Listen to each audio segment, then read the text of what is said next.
We're here with Benjamin, Adult Benjamin. adult Benjamin, Adult Benjamin. not to be confused with child Benjamin. Yeah. And Mateo may or may not appear later, but he's lurking here.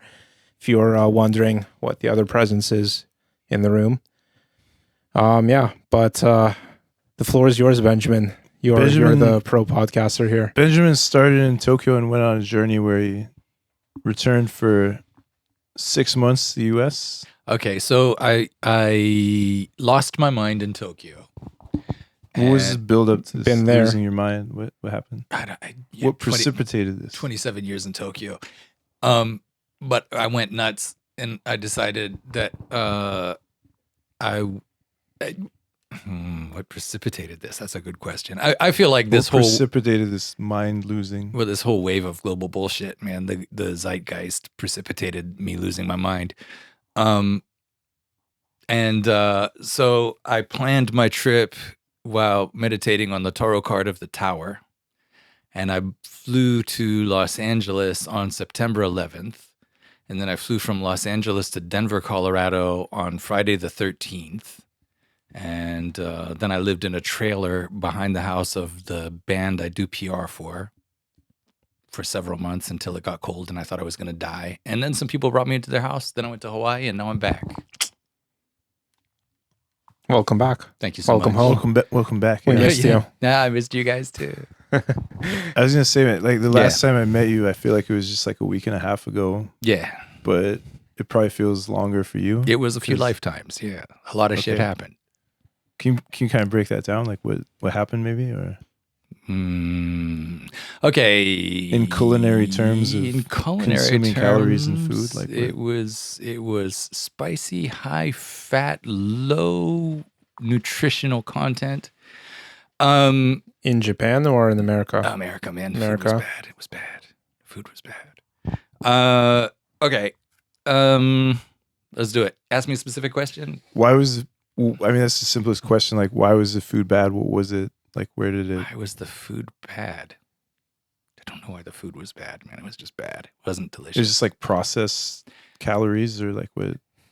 It wasn't refined. Are we going to talk about food? It just wasn't good. No, this is actually a diet podcast. I see. You don't Yeah. have to, but I think there are some people that have opinions about food, but I mean, there's no like stance that we're. Yeah, it wasn't nutritious. It wasn't delicious. It didn't look good. It didn't have a good mouthfeel. It was, I feel like fat and salt were the flavors. Okay, yeah.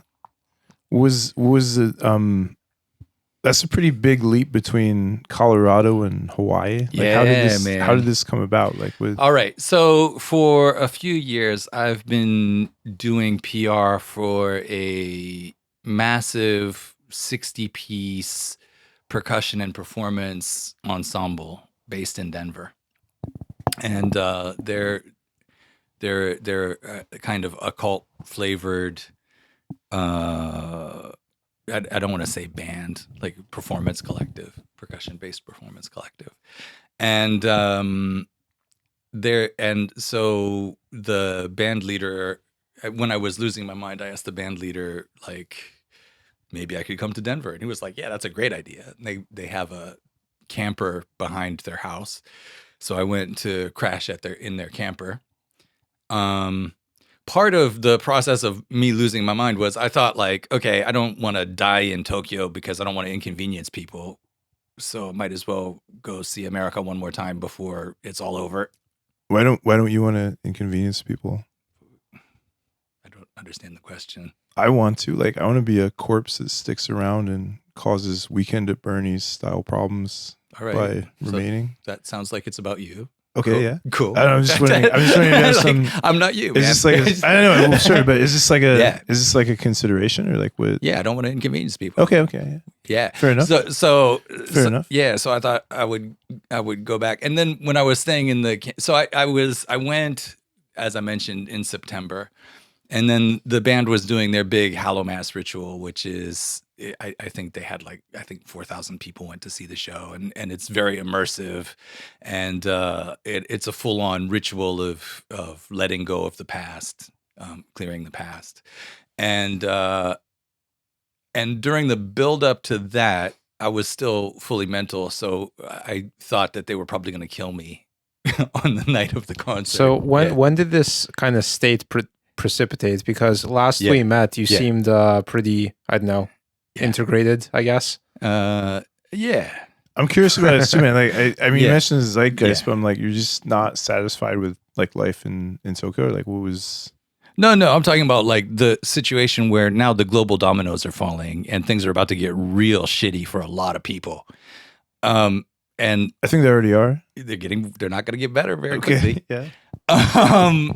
Yeah, they are. Yeah, I was just feeling bad about the state of the world, and I guess like there are always narratives, like, you know, things happen and then people make up narratives to explain them. But one of the narratives that I was spinning for myself was that I wanted to go somewhere where I could make some culturally relevant art, because I really, you know, I've lived in Japan for like 27 years, but I don't know how to make art that resonates with a Japanese audience. You know, like I understand that physical theater transcends cultural boundaries, like physical comedy, but that's not what I want to talk about. Just to offer my own take on this. Sure. I mean, I understand how that could seem. I mean, like I'm obviously writing things in English, which next to none of my Japanese friends are reading. Sure. But I feel like I have 1,000 times better platform here than I would in like New York or something. Okay. Because to me, like anywhere in the U.S. just seems like completely irrelevant to me. And I guess if I see anything that's like coming out of like New York or like anywhere in the U.S. in terms of, I don't know, I guess just what I'm doing. I mean, again, I'm not speaking for like theater or I don't know, film or other things, but like in terms of writing, like the U.S. seems like below 0% relevance to me at the moment. I mean, it seems like 20 years behind like anything that could ever, other than celebrating itself, like, oh wow, we're New Yorkers, we're still around, like we're cool, hip. And from my perspective, I'm like, no, you're not. Right? Was it more just the immediate proximity to the audience that you felt you needed? I mean, yeah, I'm interested in your thought process here, because I mean, I'm sure it is like quite different from how I'm looking at it, but it does kind of interest me, I guess. Sure. Yeah. Okay.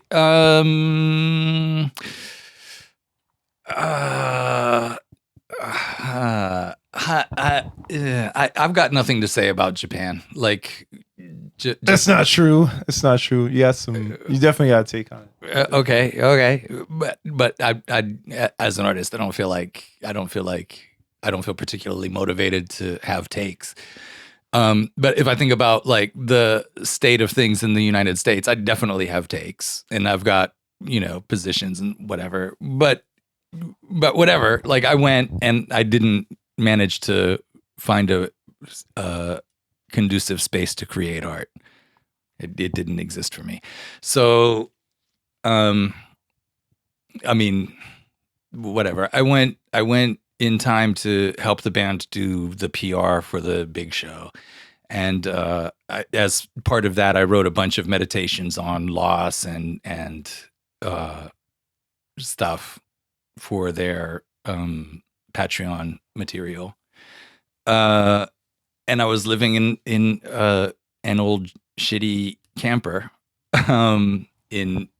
without an income. And that was pretty stressful. And I was trying to get around in Colorado by bicycle, which was kind of okay in the fall, kind of. But it was really not okay when it got cold and snowy. And then it got very cold, and a couple of members of the band very kindly had me into their home, and I could cook again, and that was nice, so I could control the food. But I was miserable. I was really miserable. So I posted something on Facebook about how miserable I was, and a witch I know sent me a message like, why don't you come to Maui and we will just watch it all burn from paradise, and I'll get you a job. And I was like, okay, that's cool. I'll do that. So I during the time I was there, I made a little bit of money from writing liner notes for an album. And I took that money and I bought myself a plane ticket to Maui, a one-way ticket to Maui. And Maui was gorgeous and beautiful, and the air and the island is just like rich with life. Like the air is bursting with prana. It's undeniable. My body and mind started to heal in spite of myself. And the witch I was staying with enjoyed amphetamines and alcohol quite a lot. And so when she was At the same time? Or? oh yeah, while driving, and you know, when she was good, she was really good. She was extremely motivated, very focused, and our energy did not vibe. And the day that I was doing my final paperwork for a job, she was supposed to drive me to the office to do the paperwork, and instead she drove off and sent me a message saying like, you have to leave within a week. So now I'm back in Tokyo. Welcome back. Thank you so much. Welcome back. Good to be back. Just a note on the prana of Hawaii. I noticed that as well. Actually, I was in Kauai for, I don't know, about a week. But yeah, like everything's bursting with life, it felt like.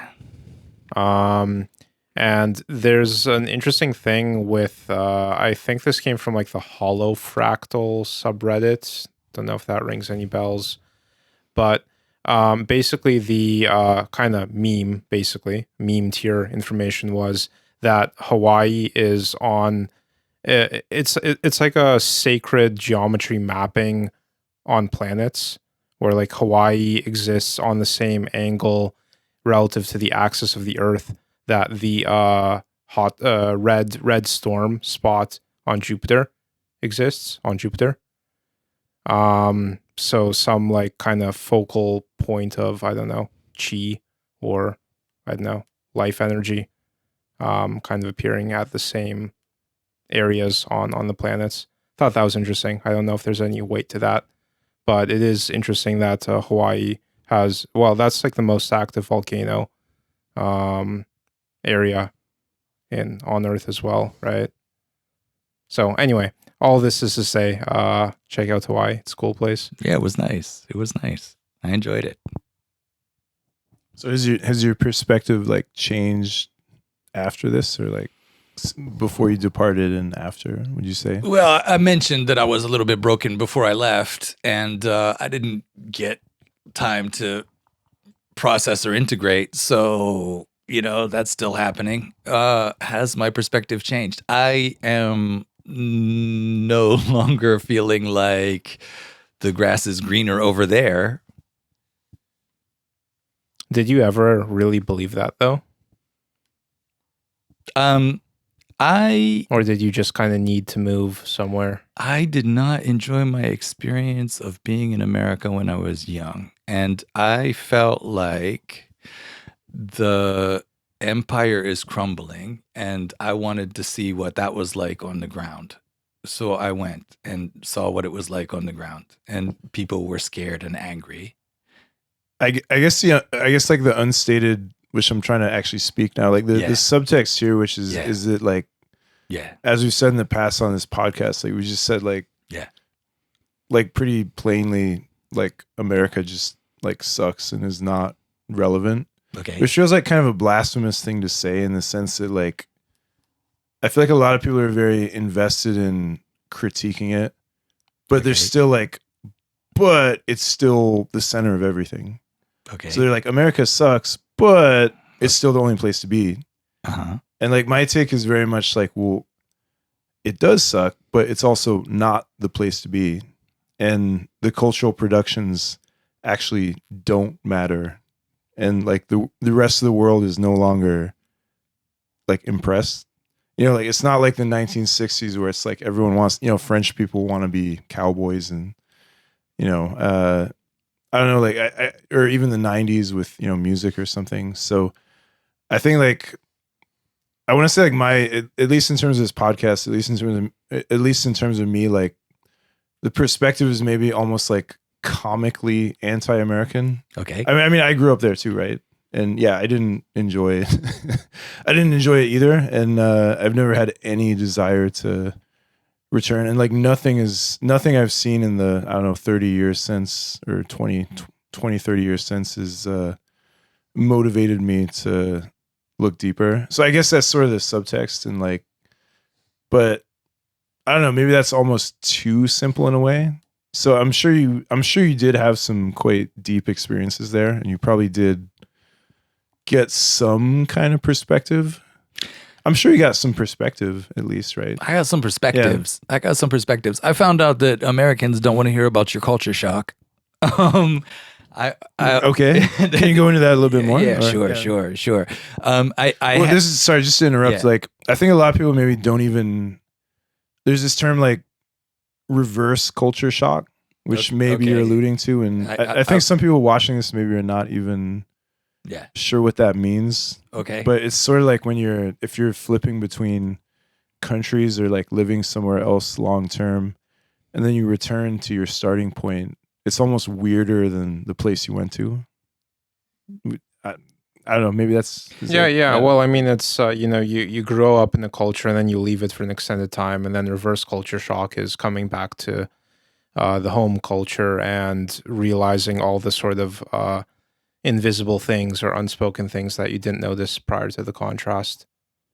Okay. I personally don't have any use for the reverse part of that. Like, okay. It's just culture shock. Just culture you shock. encounter a culture and there is a physical sensation of shock. Yeah. Well, that's kind of the expat thing, right? Like the culture you leave, you can never come back to because it shifts by the time you go back to it, right? Too much mayonnaise, too much, too much high fat. Too much, MAGA freedom. Yeah. Football is freedom. Can you introduce that idea too? Like you mentioned football is freedom. Yeah. Now I'm all jammed up. Okay, let's go back to culture and what a shock might be. I feel like what culture does, without culture, humans can't function in society. And what I'm talking about right now is the feral kid shit we were talking about earlier. Like if you happen to have the experience of being abandoned as an infant and somehow surviving until you're I think the Victorians would disagree with that. They would say, true blue-blooded aristocrats, if you throw them in the jungle, they're going to grow up and be Tarzan. They're going to grow up and be Tarzan because their inherent sociogenetic superiority will, shine through. Right. That no matter what. That doesn't historically work. But okay. So what culture provides is what they call common sense, right? Like you understand how people behave in social situations, what's correct and what's incorrect behavior. One thing they say about like early stages of development, like when infants are making all of the possible human sounds, and gradually their brain shears the connections between the sounds that they don't hear repeated. And so I think there's like a period of connectivity where anything is possible, but when anything is possible, you can't function. You know what I mean? You need parameters. Psychedelic states of mind are very similar. Yeah. There's lots of things become possible, but crossing the room becomes tricky sometimes. Right. And radical deconditioning is a thing, but also you can't be in a place of radical deconditioning and still function. Okay, so whatever. Like, so there's a thing that happens between cultures where people from one culture will look at people from another culture and say like, they're so childish. Like they do these things that children do, but like adults grow out of it. They're primitive.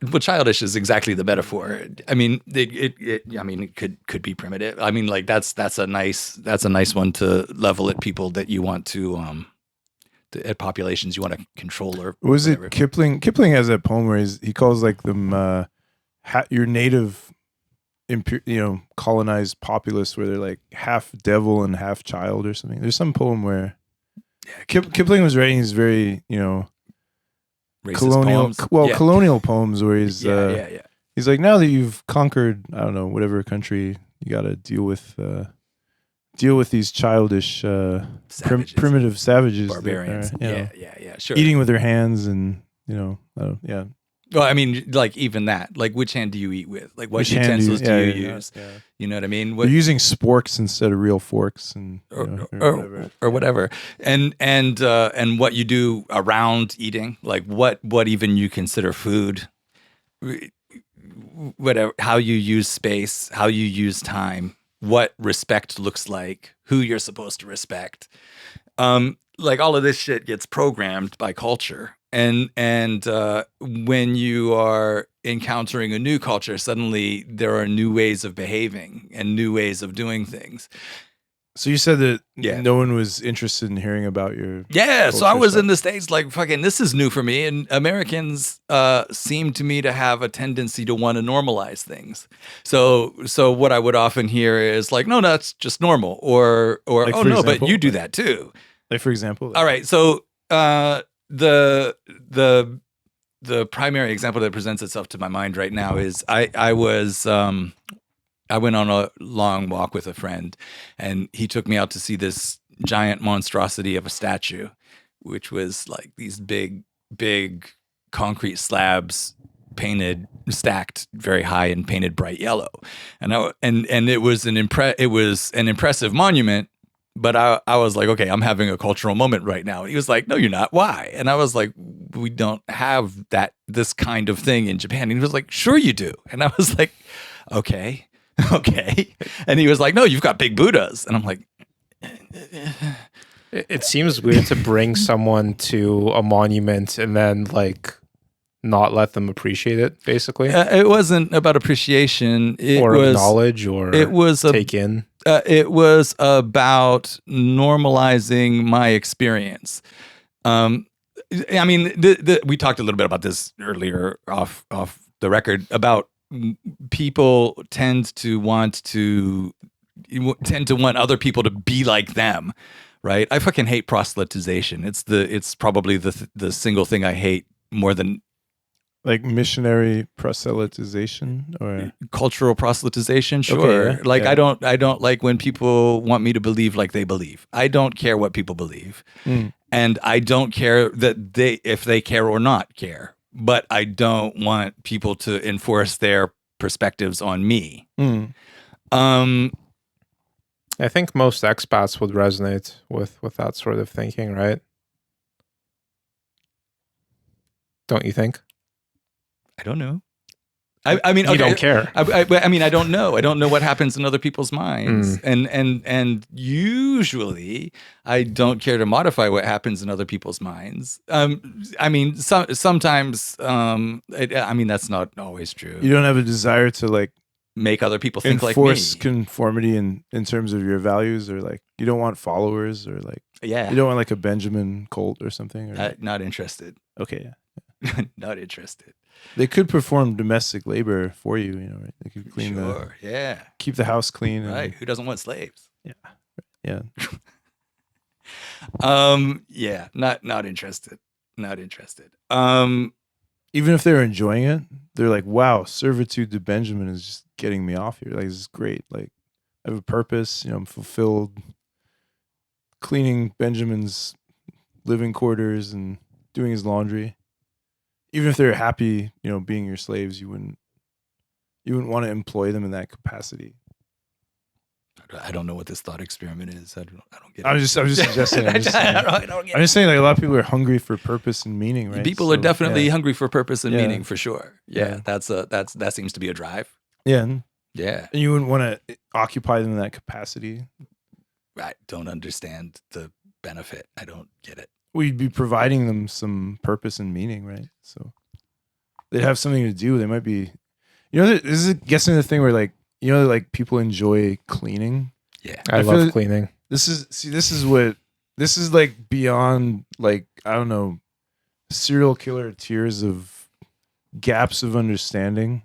Like if someone's like, I love cleaning, it's like they just said like, I love serial murder, or like, I love that too. I just don't talk about it on the podcast. That's what I suspect, right? It seems like I just said like it seems like an onerous and annoying task, but there are people that enjoy it, right? So you're like, oh, like I think a lot of people are like, slavery is bad, you know, like we don't want to enslave people, But a lot of people are like, yeah, I want to be a slave. I want to clean and have a master and right. Maybe So- the thing that I didn't communicate clearly is how little I care about other people's minds. Okay, yeah. Yeah, man. I don't need to be that for anybody. And I don't need people to think or behave like me as a rule. As a rule. But have you considered you're quite an exception in that regard? Like, I if don't, you're I a, don't care. Well, Okay, true, so but you have sure, to- I'm exceptional. You have to acknowledge there are other minds that are maybe Sure. quite other. I mean, I guess the alternative is like almost like solipsism, where you're just like, whatever. But if you're acknowledging there are other minds that are maybe quite different in Yeah. that regard, so then by extension you sort of have to acknowledge, well, how am I going to interact with them, or how am I going to deal with this reality of vastly different beings? So that brings us back to culture, right? Like so most what do I want to say about this? Like a lot of the parameters of interaction are defined by culture. So when I was in the States, one of my friends was like, "You got to stop this weird Japanese thing. Like, you got to communicate with words. Like, I need you to speak to me and define boundaries." And I'm like, "Fucking mendokusai, man. Like, really? We got to talk about this shit? Like write a contract or something, like write out a. Well, that's one of those hallmarks of the difference between a high and low context culture, right? Like low context cultures, like English speaking cultures, will tend to lean heavily on contracts and words have meaning, as opposed to high context cultures where words don't necessarily mean what they. I do think this is interesting. Like I think this manifests in. Well, again, like you could say the America, or I guess you could just say the Anglosphere of the Angloid countries have this like legalistic contract model of like man, contracts belong to which is like consent and everything. Like, that's such a weird word. Like people are like, oh, and like if you're having sex, like you need enthusiastic consent. Sure. And I'm like, that sounds so boring. Like it sounds so stupid. Like I don't know what to. I mean, I'm sure they don't mean it that way, but it's just like weird. That's culture. Introducing legal, like just culture. Introducing lawyer terminology into like, culture. Yeah, right. It's just culture, and I wasn't feeling a lot of that. Like I don't. Well, I'm not either. But I don't want to have to. I don't want to have to talk about all of my shit. I don't like it. It was okay. So okay. When I was in Brazil, I had this experience where the woman I was with, someone enthusiastically consented, or did that take place? No? I mean, you can go ahead and do whatever you need to do in your fantasy life about me in Brazil. Contractual, but so she asked me. She was like, "Oh, an ice cream shop. Let's go in." And so we went into the ice cream shop and we stood there for a minute. And then she looked at me and said, "You don't want ice cream?" And I was like, "No." And she was like, "Okay." I mean, my default is just to go along with the thing and be present, but I don't want to. Like, I'm gonna try to preserve the social harmony in the situation as opposed to having a strong opinion. That was another thing that happened in the States a lot, was that like people were like, "What's your opinion?" And I was like, "I don't have an opinion about this. Like, I don't need to have an opinion." And they're like, "No, but you have opinions." And I'm like, "Okay." All right. Do you feel that you've been influenced by Japanese culture in that regard, though? Or yeah, man, definitely. Yeah, okay. Definitely. You feel you're like protecting the wa or something? I definitely like to preserve the wa. Like, okay. That is very important to me. Like, as a personal value. Okay, yeah. Meanwhile, American culture is about asserting your dominance over the wa at all times. It's about asserting yourself, right? And I don't always need to put myself in the middle of every situation. Yeah. I mean, another big element of culture shock that I had was the way Americans will stand around in a circle and tell a story, and then somebody else tells a story, and then you're supposed to jump in with a story. And my friends were like, "Okay, you tell a story now," and I'm like, "Was this like, Are You Afraid of the Dark or something? Or like forming this like storytelling circle or something?" My experience was that's how the culture works. Like, people how tell communication each other stories. Yeah. It's a form of communication. Yeah. And I wasn't real into it. it's like a framework for explaining who you are to the world, I guess, or to the people in the circle. Yeah, I guess. I don't. Yeah, I don't know. I was never much of a storyteller either. I mean, okay, so that sets up a weird paradox, right? Like I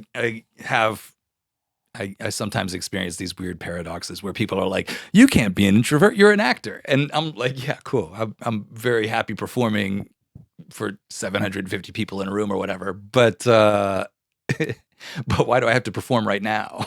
Like, I just want to be here. Do you in feel this that? space. Do you feel that acting is kind of like conversely like a way to kind of like lose yourself in the acting? But yeah, that was exactly what it was. Is that what you felt it was? Well, Where well, you're, the- like, okay, so you're the- losing yourself by becoming like a character. or something? Losing yourself. I didn't have a very strong sense of self before I started acting. Well, that's kind of like the Peter Sellers thing, where like Yeah, Peter Sellers is one of the greatest actors of all time, but yeah. they're like, what are you about, Peter? And he's like, I'm no one, right? He's like, I'm not a person. I'm just like a chameleon or actor or something, right? Well, I mean, the role. So when he's not acting, he just feels like he doesn't have a self, basically, or have a stable. Yeah, the role provides context. Okay, yeah. I couldn't. I the first time I experienced seeing color, I was on stage, and suddenly suddenly the fourth wall appeared, and I could see the pictures on the wall, and I could see the windows, and I could see the flowers and the vases that weren't there, and things got colorized, and that was pretty cool. But that kind of carried into life, but yeah, for a long time I didn't have a very strong core sense of identity. Okay, yeah. So acting was sort of a means of,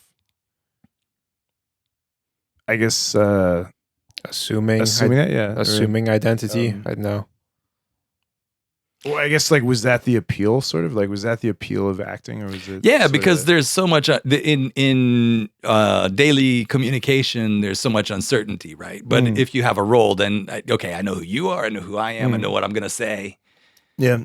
In this situation, it provides meaning. Yeah. Well, context. I guess like you talked earlier about being influenced by Buddhism. Sure. And in terms of my a lot of people I work with every day are very heavy, Buddhist background, and I think there's an interesting connection to draw where Buddhism definitely has that sense of like anatman, or no self, where the self is seen as like an illusion or something. Sure. And I think there's a lot of ways people could maybe examine that, whether it's a helpful illusion or a obstructive illusion, or what that actually means. But I don't know if that resonates for you, if there's a connection there or not. But. I mean, I think ego is social interface. But you don't feel that there's like a platonic Benjamin that like exists outside of time and space and is like unchanged by anything, or you don't feel you have like some transcendent ego or soul or something, or like I don't know how to put this, but yeah, I mean, because I think there are people that believe that. I don't know what people believe, but also transcendental something may be a thing, but if it is, I don't think it resembles ego. Okay, yeah. Yeah, I don't know, man. I don't know. Like, you don't think there's like a higher self which has a distinct identity? I mean, I think there are Buddhist meditations where you can recognize your body and recognize that you're not your body, right? You can recognize your sensations and recognize that you're not your sensations. Right. Yeah. Recognize your thoughts and recognize that you're not your thoughts. Yeah. And you can back yourself right out of existence that way. Eventually you arrive at nothing, and then you can identify with that.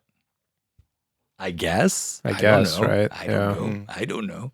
Well, like it leads to sort of identifying with like the space within which sensations and thoughts appear, right? So it's like you're more the container than like the substance within it. What I think I can say is, like, there have been a few times when I've been what do I want to say about this? Like people used to ask me like, you must really enjoy acting. And I never did. Like I didn't. You didn't enjoy it? No, I couldn't tell you where the joy is. Like first, Okay.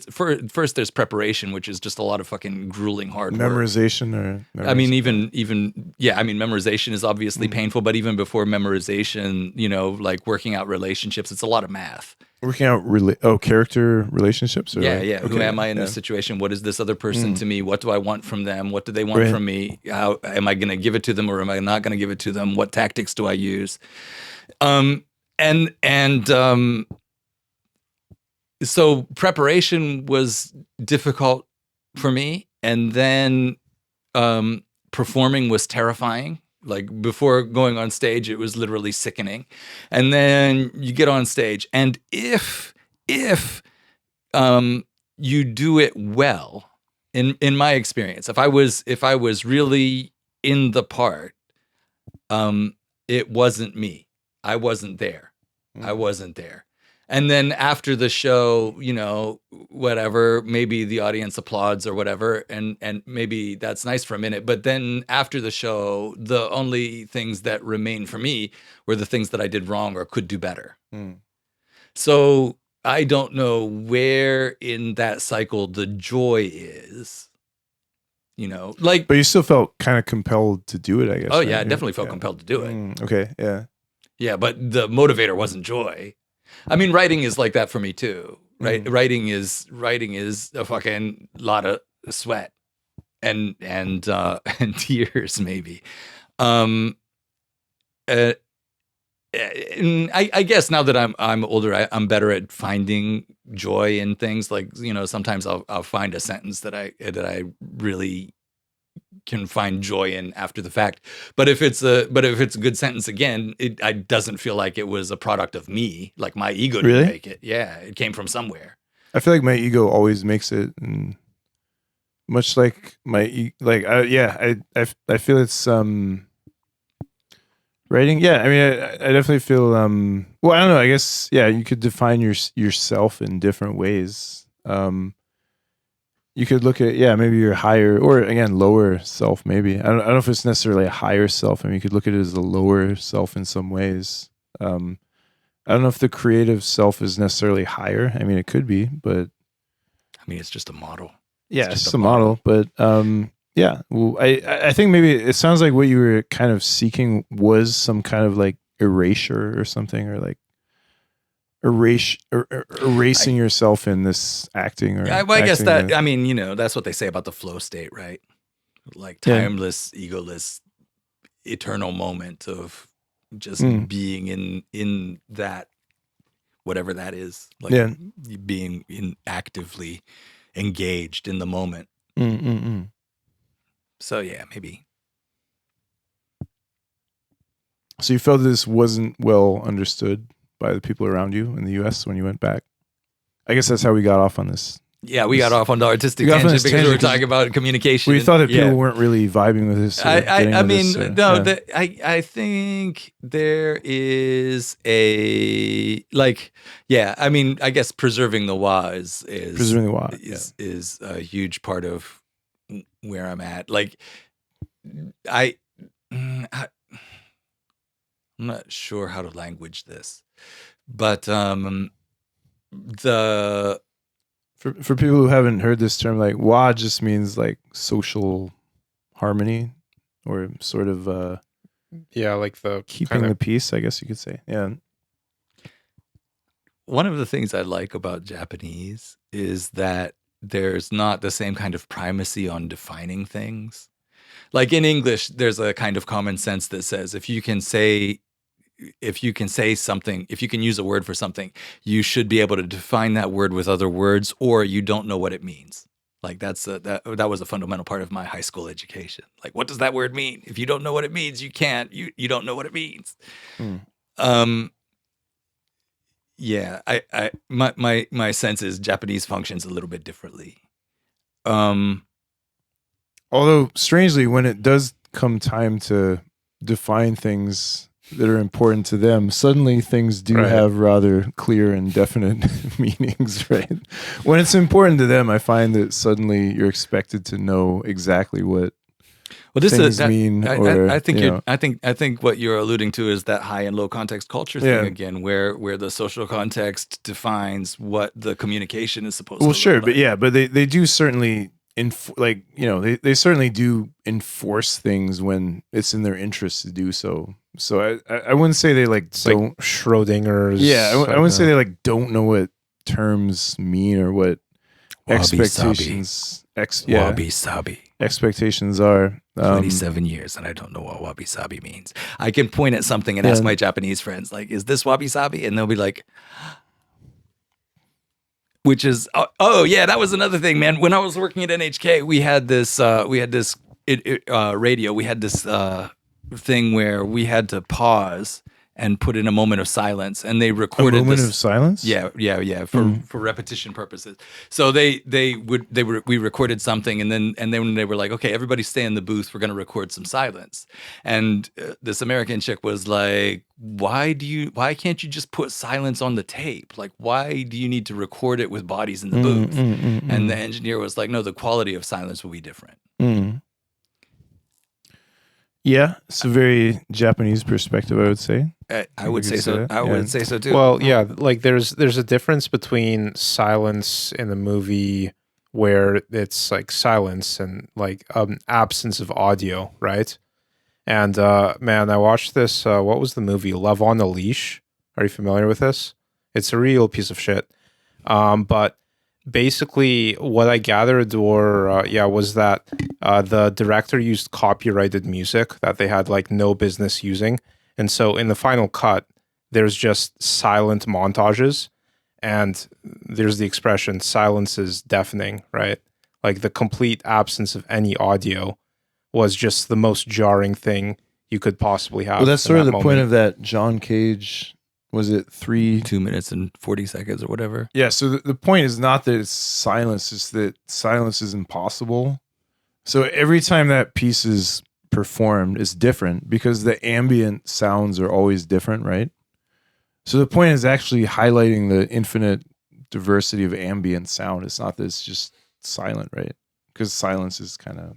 The piece just has no notes. Is that it? Well, yeah, it's Okay. it's a composition with no notes. Okay. You're supposed to just hold space. Yeah. For what? 2? Was it 3? Whatever it is, I don't 333 remember. or something? Oh yeah, maybe John that's Cage, it. Maybe yeah. that's it. I think it's 333. Yeah, That would make sense.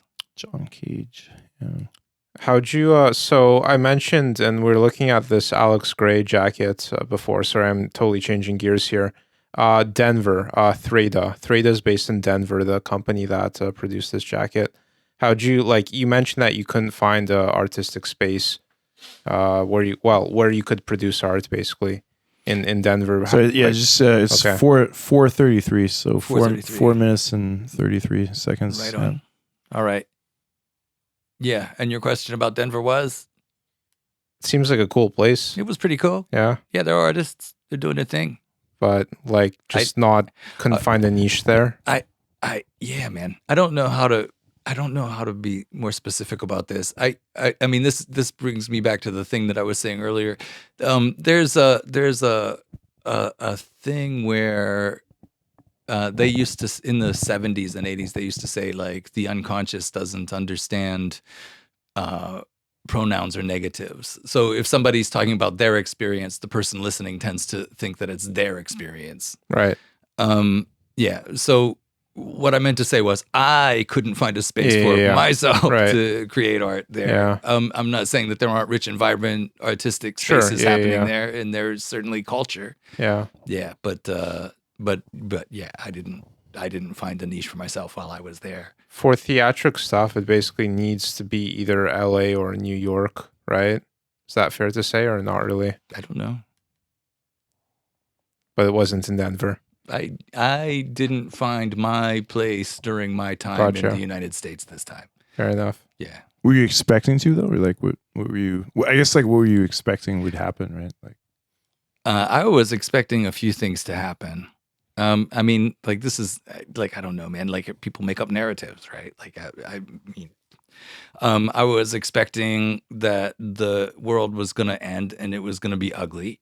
why did you think it was going to end? Like what was ending now? It's happening. Well, it's always ending I usually assume that my Sure. and always beginning. Sure. I usually assume that my minute daily actions are going to be terribly important, like thousands of years from now. Okay. Like I assume that scholars in the future are going to be like, 2024 March, he just ate like a banana cake or something. They're gonna be like, what was this? So I just assume that not only will the world not end, but like, Yeah. I'm actually plotting out things like thousands of years from now based on what's happening now. All right. That I assume will be of momentous global importance. Right. So interesting take though. The world ending would never for a moment enter my thought processes. Okay. But interesting that it does. Yeah. Interesting to see the opposite take. Again, I wasn't talking about your thought process. Yeah, I'm just contrasting because it's interesting to me. No, But, it is. It is. I was just saying, end of the world. What? From where? From where? From which direction? No, Yeah. I mean, I think a whole bunch of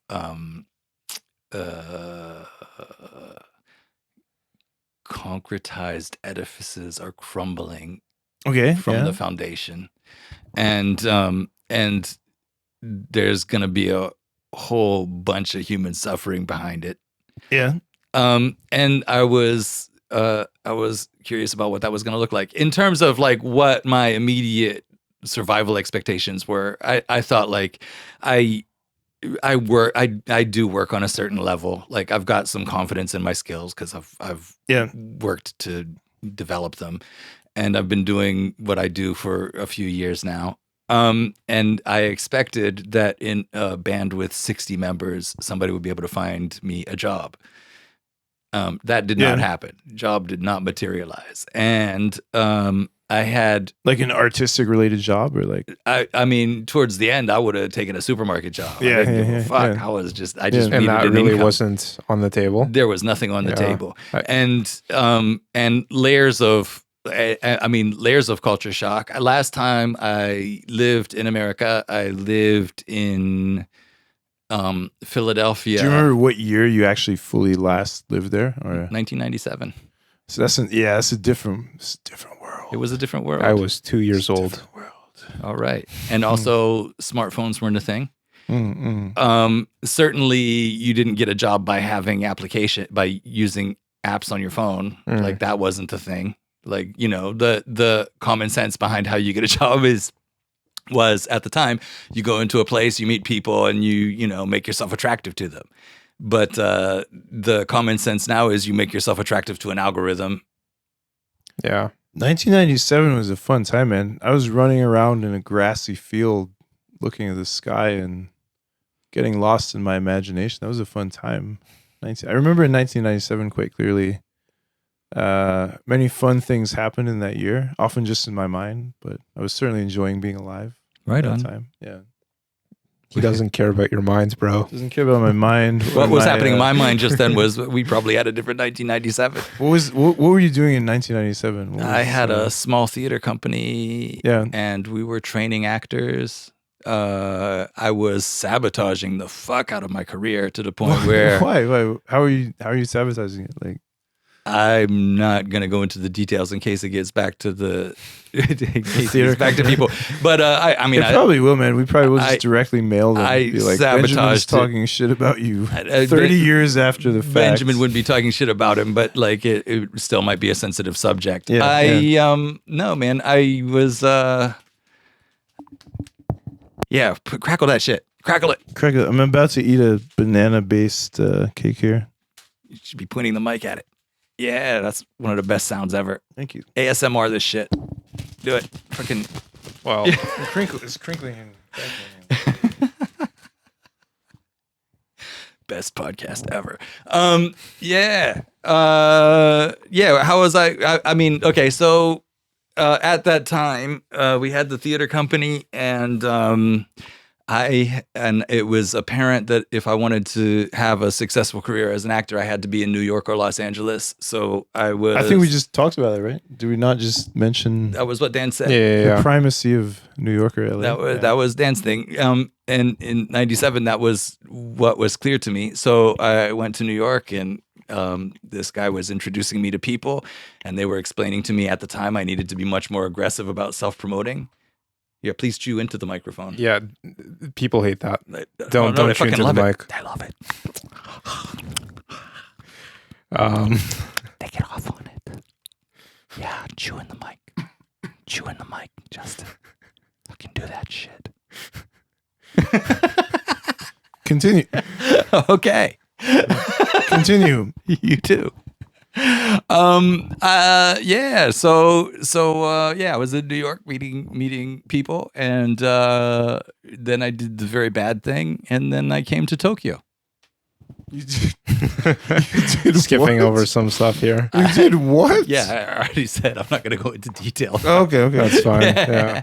Yeah. But it was thorough. I thoroughly sabotaged my career before I left. Physically torture someone by restraining them? I and certainly torturing them? psychologically Okay, tortured yeah. someone. Yeah. Yeah. Where do we pick this up? Yeah. So 1997 experiences versus when you went back. That's right. That's where it is. Thank you. That was where it was. Yeah. So yeah, Philadelphia is very different than Denver. America was very different in 1997 than it is in 2025. Yeah, that was it. It was just weird and new, and I didn't know how to function, and it wasn't pleasant. Do you feel that if you had maintained, like if you just had no choice but to like stay there for another year, you would have eventually like gotten in the groove and like sort of gotten used to it? Or No. Probably not. Yeah. No.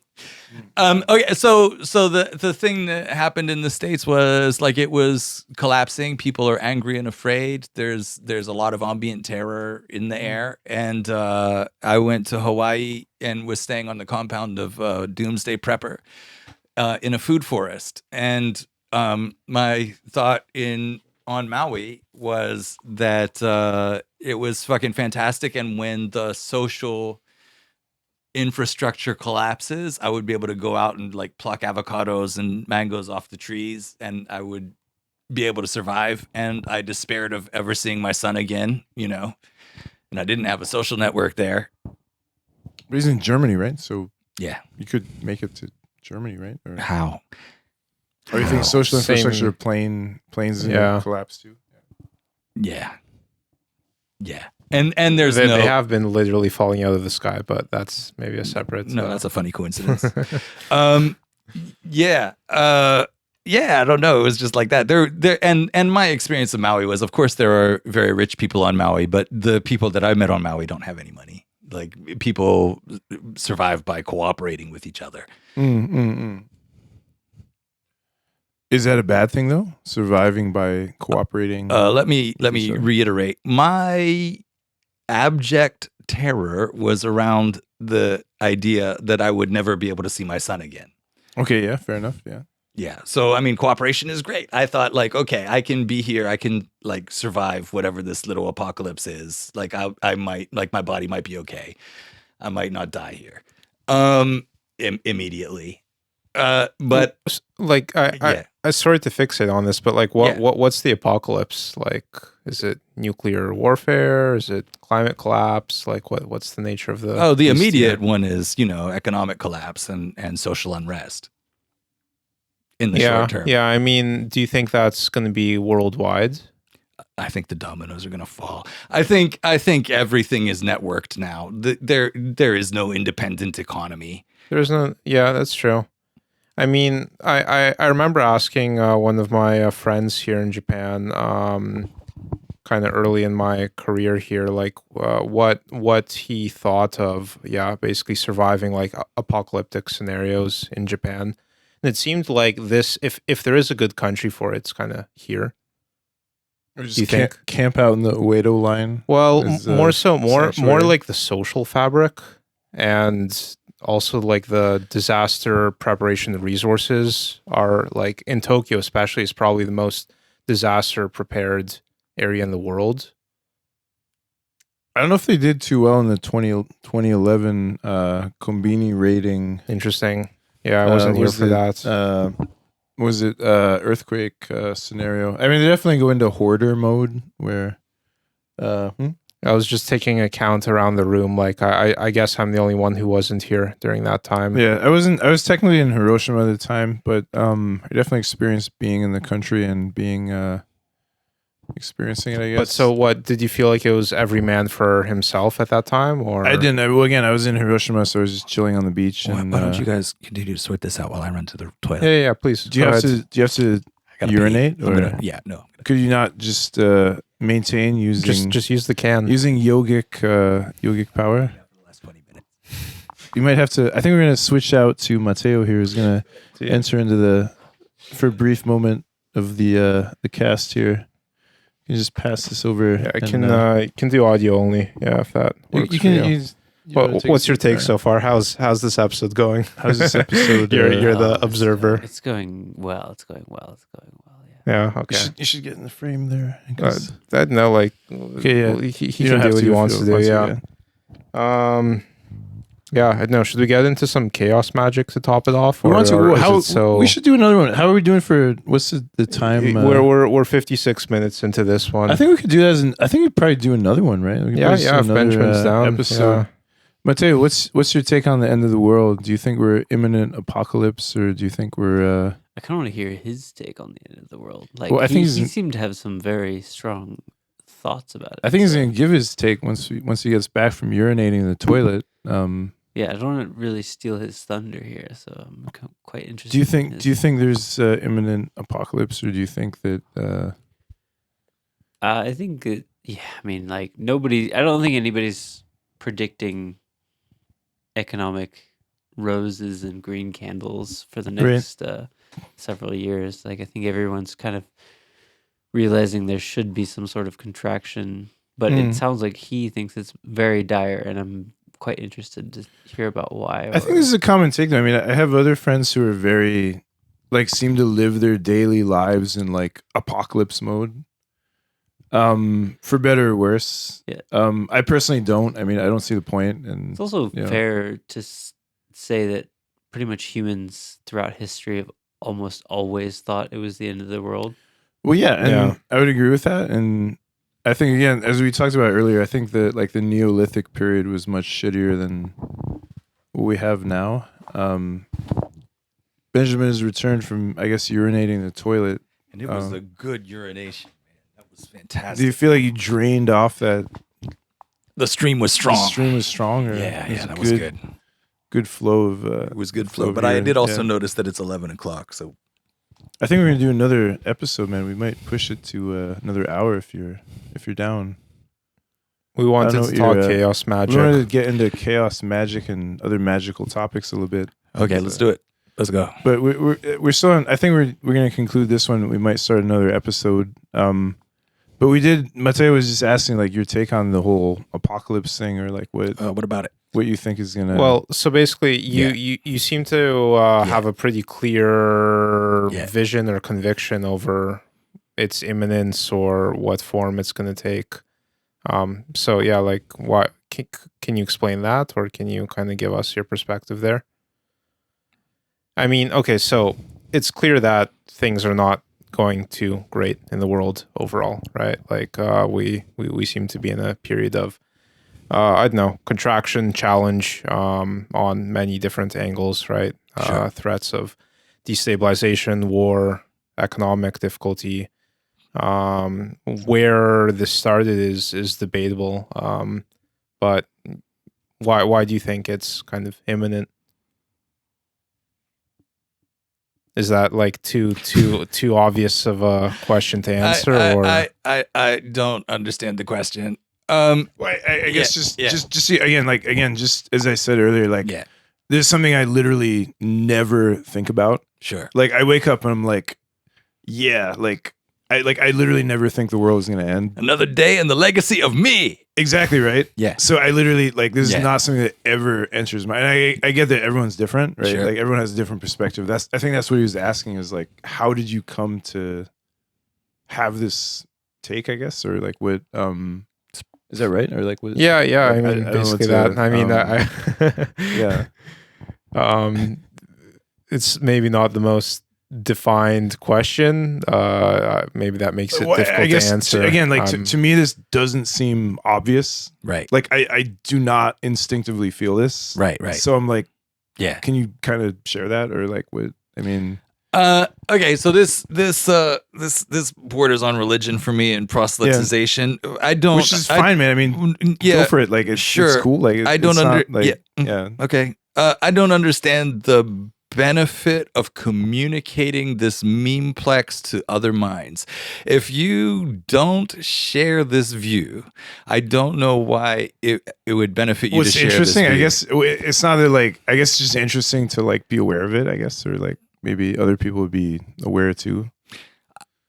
Like, is it a secret, or like what? No, I just don't is it understand the like- benefit yeah. of talking about it. So I had this one friend. I was having.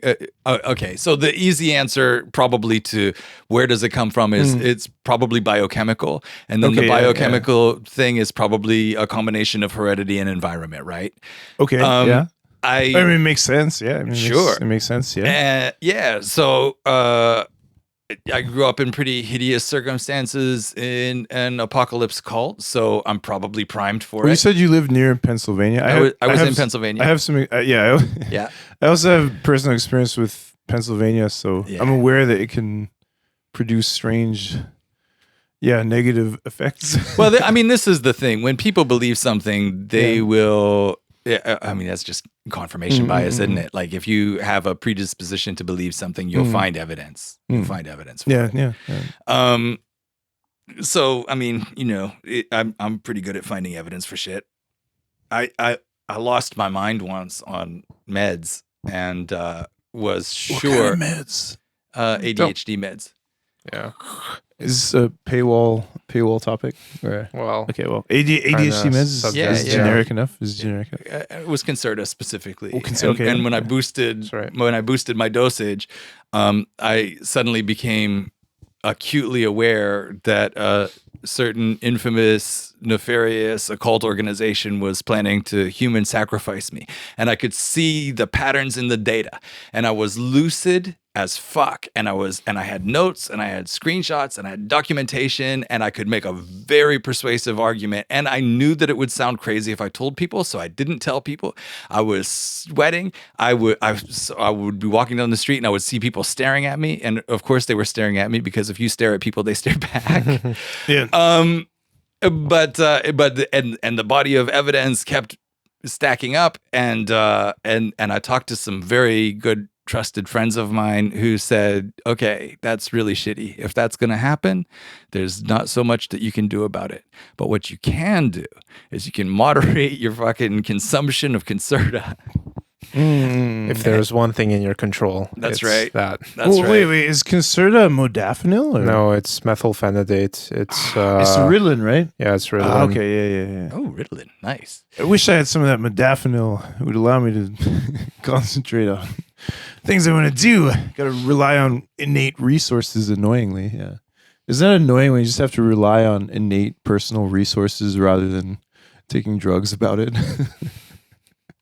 Yeah. Does tend to happen sometimes, though, right? Yeah. All right, so that was a thing that happened, but also there was another thing that happened where I was going through this like deep and profound depression, and this annoyingly well-meaning friend of mine was like, "What are you depressed about?" Which is a stupid question. Have you considered that question. exercise and sunshine? Okay, Have you well considered let's address this stupid. Have you considered? Let's address the stupid question first. Yeah. So he said, "What are you depressed about?" And Have you considered just trying feeling better? all right, You know when people always say that, they're like, "Have you considered just trying feeling better, or getting some sunlight, or exercising?" Right? Yeah. That's usually. Isn't there like a bingo card meme for this? I think there's like some meme where it's like things people say when you're depressed. It's like, have you tried not? It's like some old man. He's like, have you tried not being depressed? Yeah, that's also equally useless. So he asked, "What are you depressed about?" And I said, "Look, man, I'm not going to talk to you about that, because that's just, I mean, the reason that therapists exist is for psychic hygiene. Like, it's for mental hygiene. You don't want to shit in everybody else's mind. If you're a polite Their person. mind is a trash receptacle in which you deposit your thoughts. I mean, this is the thing we were talking about earlier. Like, you know, people say misery loves company, and I mean, these kind of mind viruses do want to mimetically reproduce. They do. Yeah. And in that respect, I understand why you don't necessarily feel the need to articulate it. So, okay, so back to the anecdote for the third time is the charm. Oh, sorry. No, we're good. Yeah. We're good. Yeah. All right. Okay. So he said, "What are you depressed about?" And I said, "I really don't want to talk about it. Like, I don't want to tell you about this, and it's not going to do anybody any good for me to talk to you about this right now. And I just want to, like, I got to just manage myself. I'm just telling you so that you know, like, I'm in this state." And he was like, and then he bullied me. He was like, "Oh, you can tell me. I'm just a little bit disappointed that we've been friends all these years and you're not going to trust me with..." And I was like, "Okay, motherfucker." Okay, motherfucker. So I told him, you know, I can be pretty, you know, articulate about shit sometimes. And so I spelled out exactly why to be depressed. And the next time I talked to him, I was like, how are you? And he said, "Oh, I had a headache for 3 days and I couldn't get out of bed." And I'm like, well, because of your conversation? Yeah. Or? Okay. Yeah. I mean, yeah. All right. So all of that to say, I don't know. I am of the feeling that there is an apocalypse happening and that social structures are going to crumble, and then hopefully something will emerge from the ashes. But I don't know what that's going to look like. Do you think it would be better or worse, or like what, or just unknown, or like what?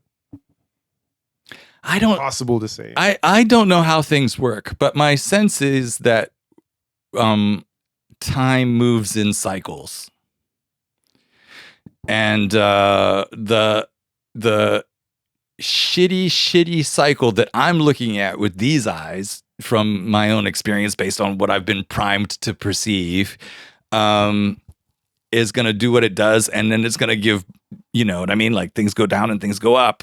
It's going to do something. It's going to turn into something. Yeah. Something will happen. And then there will be prosperity, and then there will be plenty, and then there will be factionalism, and then there will be lack, and then there will be, you know, whatever, however the cycle goes, you know. People who have given it more thought than I have articulated models. I don't know. I don't know. Okay, I mean, I guess, like, is this like affecting your everyday, like how you're planning things, or like how you're thinking about things? Well, quite evidently, right? I guess, yeah. I mean, I also don't know. Planning things. Planning things, yeah. Like, I mean, I don't know, man. Is that the case, or like, is it sort of? I mean, planning. Okay, planning things is a presupposition. I don't plan. Well, I guess, like, so you're not thinking like, what is the Benjamin study group in 2060 going to be making of what you're doing today, right? They're going to do whatever they do if they exist. But you're not thinking of throwing any bones to that future Benjamin study group or anything? Yeah, like, no. If I okay, so the human drive to transcend mortality that manifests in things like graffiti and other acts of art. When I think about, so my sense is that art is related to legacy, and well, legacy and communication as well, I guess. Yeah. I mean, we could walk through the steps. Let's do it. Yeah. Well, I would say it has both those components. I mean, it has communication components and legacy. If it doesn't communicate, it's not robust. Yeah, and if it's not robust, yeah. it doesn't thrive. And if it doesn't thrive, it doesn't go into the future. Yeah, and if it doesn't go into the future, there's no legacy. Yeah. Right. So yeah, totally. Yeah, man. So if I think about that, then I feel like I have a kind of artistic responsibility to speak to the future, by reflecting the present. But and what that looks like is my current struggle with myself as an artist. Like I'm not sure. Oh, just like visualizing what it would be or what it would look like, or yeah. What my message to the future might be like. Okay, yeah. I think about this like every day, man. I mean, every day, like while I'm having a shower in the morning, I'm thinking like, what are those fuckers in 2070 going to be? Because I imagine them as very like sanctimonious assholes in the future. They're like, now that we've come through the apocalypse, we can look clearly at these misguided people back in the 2020s, right?